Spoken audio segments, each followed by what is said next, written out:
poder ir para viver no mundo, ou nos mantemos fechados. O Shrek se mantém fechado nessa. Ele vê a porta, há um movimento na qual se direciona para a porta para confirmar essa dúvida, mas ele decide achar que não é viável. Uma coisa que eu digo hoje não existe uma zona de conforto no trauma. Existe a zona conhecida. E essa é a zona conhecida do Shrek.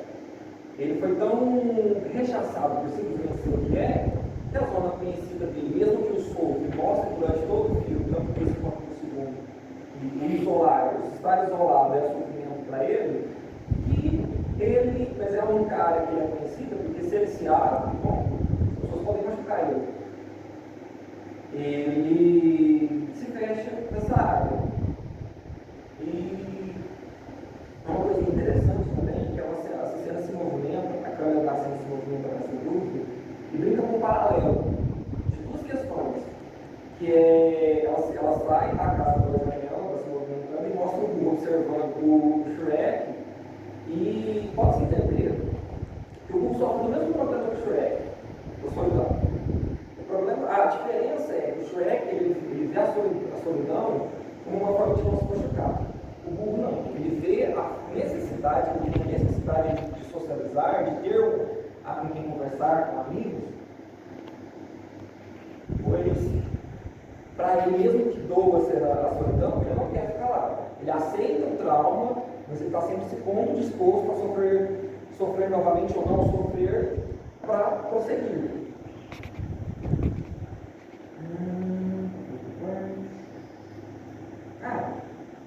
Esse filme também tem uma parte muito curiosa, que é essa brincadeira muito discussão com relação aos conceitos freudianos. Que é a piada na qual, quando eles chegam em Boo, o Shrek fala para o Boo que o Lord Farquaad está tentando compensar algo com o tamanho do castelo. É muito curioso, porque, bom, o pai Freud já dizia que nós temos a questão do falo, da representação de como um objeto de poder. Porém, essa piada é muito usada na cultura pop, por exemplo, no Titanic, tem-se a piada de Carl Rose, o pretendente a casamento dela, diz que ele adora coisas grandes, né? E ela fala que Freud teria ótimos ensaios sobre aquilo. Na cultura pop, a gente entende-se que é sempre a ideia, a compensação, ou seja, ele não tem um falo que é socialmente aceito, prazeroso, poderoso, ele vai compensar aquilo com outros objetos. Mas na verdade, Freud dizia que não há uma compensação, mas uma representação. Ou seja, ele vai representar, caso ele não tenha aquele falo poderoso, aquele objeto fálico que daria poder na sociedade, e os objetos. No caso do Dulo, ele representa no castelo. Mas, hoje em dia, pode-se ver isso basicamente em qualquer coisa. Nós temos a questão das armas hoje em dia, de sempre ter essa representação fálica de poder.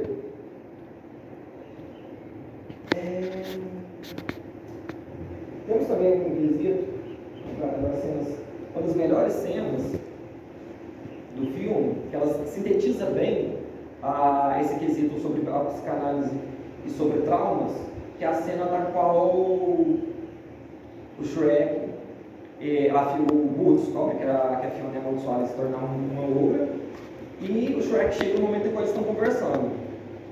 Ele escuta a conversa deles, e pela visão dele, não dá para saber se estão falando dele ou de outra pessoa, ele presume que é dele. Que é uma coisa que a gente vai usar bastante na psicanálise. Não importa o que aconteceu, não faz diferença o que aconteceu, mas o que aquilo te afetou. A psicanálise não tem o objetivo de saber se aquilo que você está falando é verdade. Ele quer sempre saber como que aquilo te afetou, como que você vai conseguir lidar com aquilo. Nesse filme ainda nós temos mais enfrentamento sobre a questão sobre o preconceito. Porém, o que a gente chega numa questão mais curiosa é no filme 2 e 3, que é quando ele trabalha a questão de abandono parental. os dois em âmbitos diferentes. No filme 2, quando depois da Fiona e o Shrek casar, ele vai conhecer os sogros.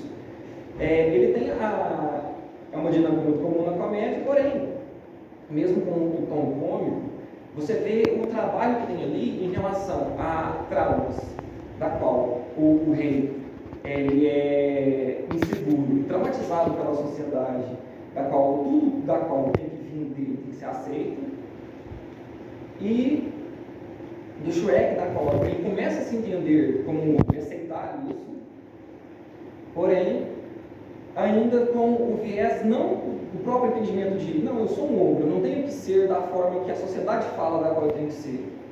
Ele se aceita como ogro da sociedade. Então, quando ele é questionado em relação a filhos, em primeiro momento ele fala que eles vão ser criados como ogros, pântano e tudo mais. E ele brinca bastante com o conceito agressivo, da qual o que é considerado um amor paterno, na qual o rei diz amar muito a filha, mas por uma questão da qual ela não tem controle, ele aprisiona ela. Aquilo impacta no Shrek de uma forma, naquele abandono parental da qual ele tem, que é trabalhado no terceiro filme, que é quando o rei morre, o próximo da sucessão seria o Shrek. Ele, por não desejar aquela responsabilidade, porque por mais que ele agora se aceite como membro da sociedade, da forma da qual ele começa a se entender o que é, não o que dizem, ele não quer essa responsabilidade, quer a vida tranquila.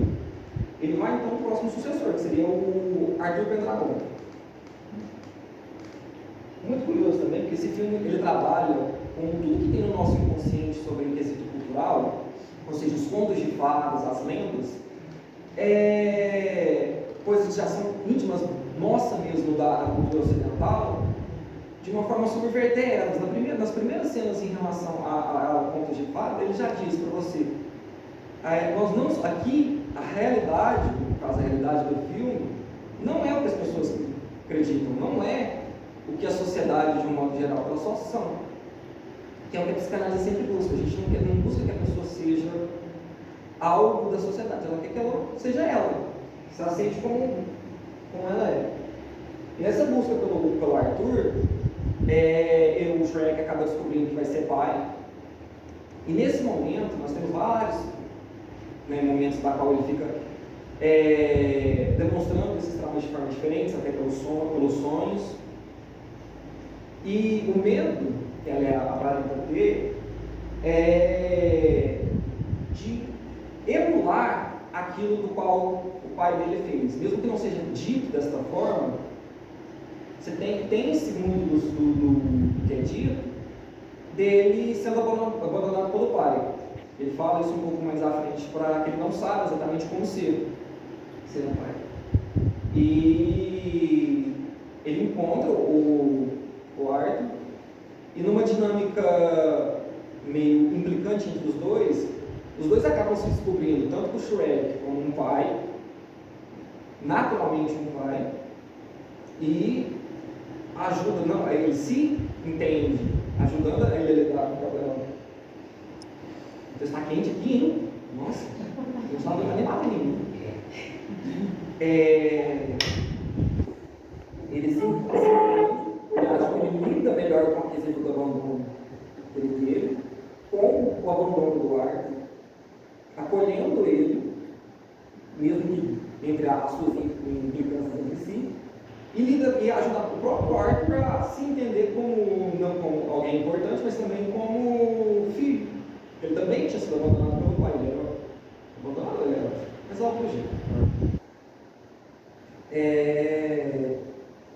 E nós temos o filme 4, Shrek Parasita. Isso como filme único.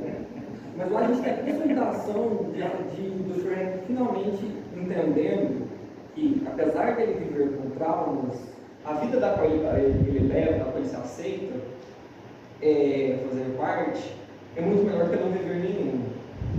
Ele tem um subtexto muito curioso sobre arrependimento e sobre se livrar de questões traumáticas. Ele se livra, ele dá um dia da vida dele para ele poder viver a vida dos sonhos.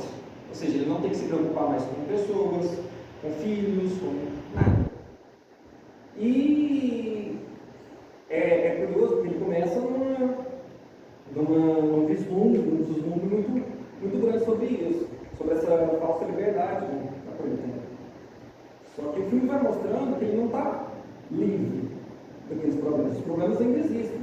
Ele só fugiu deles, igual o Fábio falou mais cedo pra gente. E ele aceitar que viver não é viver sem problemas é o que completa toda essa saga do Shrek e que funciona perfeitamente para uma análise, uma ferramenta de tanto análise clínica quanto uma percepção, para se desenvolver um olhar mais clínico para análise de que às vezes nem tudo que é dito é importante, nem tudo aquilo que não é dito é irrelevante. Não é desse jeito, não. Eu creio que é isso. Eu teria mais coisa, mas eu teria que mostrar os filmes para vocês e ninguém tem 4 horas para poder ficar apresentando todos os pontos do filme. Não tem problema. Numa apresentação de TCC você tem 4 horas, tranquilo para isso.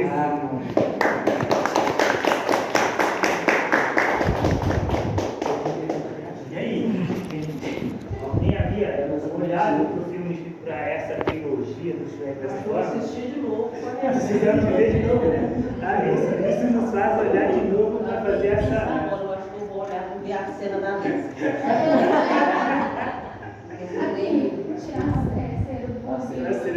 Tem também a cena da cebola, que o Shrek fala que ele é como cebola, né? E o burro, então os dois têm camadas, né? Porque ele faz a leitura do Shrek ele não como ovo, mas como uma pessoa que tem várias dificuldades ali, vários problemas. E assim, eu brinco que é o filme, né, que mostra a questão do príncipe encantado como ele realmente é. É o filme da realidade, né? Não tem essa questão da espera do encantado. É o príncipe encantado, da forma que ele é. E o Ed traz 2 coisas aqui nesse filme que eu acho importante, né? Que uma delas é o que a psicanálise diferencia de psicopatia e sociopatia, né? E ali o Hugo e o Shrek, eles sofrem de sociopatia, né? Ou seja, um não querer estar com a sociedade por um trauma com a sociedade. A psicopatia é algo mental, é uma doença. A sociopatia é comportamental. Então nós precisamos olhar que existe uma diferença entre o psicopata e o sociopata. Então existe essa diferença entre as 2 coisas. O Ed fala outra coisa que ele traz importantíssima, né? Que a psicanálise, até então, ela é tida como a cura pela fala. E aí então, com isso, né, nós então entendemos que pessoas que não, surda, muda, não pode ser analisada, então ela não passa por psicanálise, né, porque ela não fala. Então, hoje, uma das matérias que está sendo incluída também na nossa grade é a questão de Libras. Né? Por quê? Porque é necessário, né, essa comunicação dessas pessoas. Não é porque elas não expressam os sons, né? Não é porque não há musicalidade que elas não sofrem. E por isso também precisam de passar por análise. Então, essa cura pela fala, que muitas das vezes aí foi trago como Freud, está sendo também repaginado. Nós precisamos de olhar para isso de uma outra forma. Uma outra coisa que é muito importante, né, e isso aqui eu chamo a atenção, que o Érico traz, é a questão da verdade. Para a psicanálise não existe verdade. Né? Eu quero saber se o meu analisando está falando a verdade ou não. Aquilo que ele me traz é a verdade dele, pelo menos até aquele momento, porque talvez seja a parte que ele conhece da verdade. Se eu tenho, e aí eu brinco com isso, se eu tenho uma maçã, vocês estão vendo a frente da maçã, então essa parte para vocês é a verdade. Isso que eu estou vendo é a verdade. Se do lado de cá tiver um bicho, eu estou vendo uma maçã bichada. Vocês estão vendo uma maçã sã. A grande verdade é a maçã.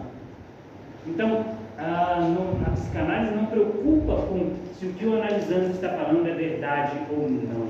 Preocupa com o que ele está dizendo sobre aquilo que ele está trazendo.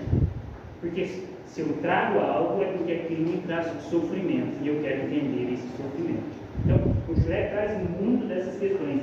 E a crucial, até falei para ele, você precisa trazer isso, é essa questão do abandono parental dele, do abandono ali que ele traz, desse contato com o pai, né? O Shrek o tempo todo ele está ali sozinho. E essa solidão, né, essa sociopatia pode, de novo eu não vou dizer que é, mas pode ter relação com essa ausência familiar. Essa sociopatia pode ser um trauma por essa ausência familiar.